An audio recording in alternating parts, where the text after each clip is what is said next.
Welcome to my new mini blog. তো আমরা যাইতেছি আগরতলা থেকে কেরালা, মানে বেঙ্গালুর টু কেরালা। তো এই সমোসার কাহিনীটা পরে কইতাছি। তো আগরতলা এয়ারপোর্টে আয়েসের আনবিক পায়ে লেছে একটা বন্ধু, কারণ এক জায়গায় তো বসতে পারেন, একটু খেলতেই লাগে। তো ফ্লাইটে উঠেই আনবিক ঘুমাই গেছে গা, যার লিগা ভালো আমার লিগা, দুষ্টামি করতো না। আর ওবির ম্যাগি খাওয়া স্টার্ট ফ্লাইটে, এটা খাইতেই লাগে কম্পালসারি।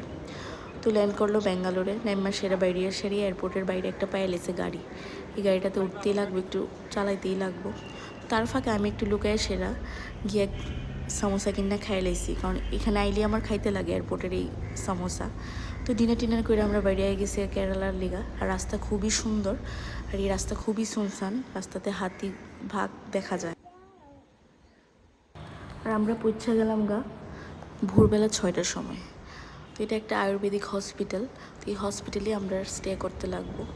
আর হসপিটালের ঠিক অপোজিটে একটা বড় নদী, আর যেটা খুবই সুন্দর, ওয়েদারও খুব ভালো, যে একটা পিসফুল জায়গা। তো তোমরা কেমন লাগছে তোমরা জানাও।